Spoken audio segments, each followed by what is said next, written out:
So vertebrae are defined in part by the shapes of their centrum. So the centrum is the main body here between my fingers of the vertebra.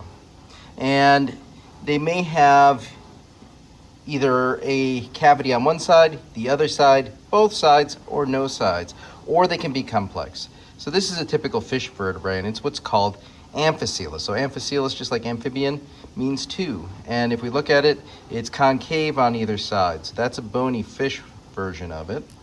And here's a cartilaginous fish version of it. You can see the cavity on that side as well as on that side. And then this is an amphibian vertebra, a vertebra from a salamander. You can see cavity on one side, cavity on the other side. So that's amphicoelous. That tends to be the more primitive characteristic. What we have and most mammals have is what's called acoelous. That means having no cavities. So if we look at it, it's flat on either side.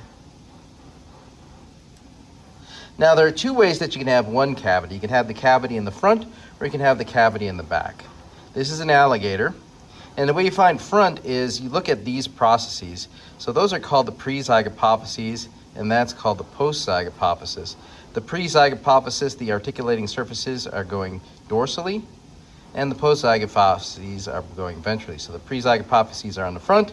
We have the cavity on the front, and so that is procoelous, and that's from an alligator. And then the other side is a big knob instead, and that's actually the intervertebral disc that's fused onto it.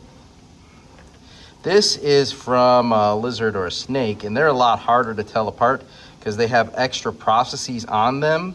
So we have the pre-zygapophyses are these two processes there. Let's see if we can get that a little closer.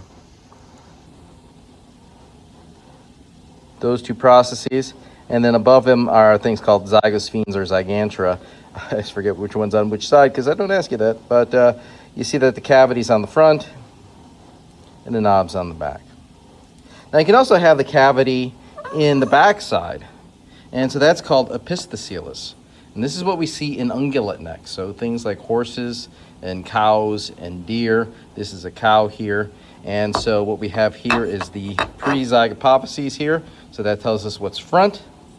The articulating surface here is pointing upwards. And there's a knob on that side. On the opposite side, where the post-zygapophyses are, the silver star there, we have a cavity, so that's epistacoelous. Now, there's also a more complex version called heterocoelous. Heterocoelous means different, and it's said to be saddle-shaped. And that's what we see in bird necks as well as in turtle necks. So this is a bird cervical vertebra, and so we can see one side there and the other side there. So those are more complex shapes, and that actually allows for a little bit of twisting. This is a turtle, and turtles are really weird.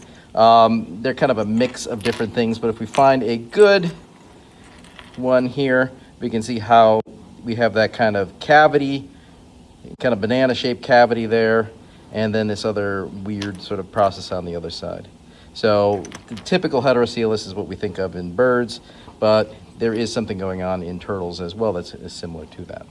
So those are the coelous types of the different types of vertebrae that are out there.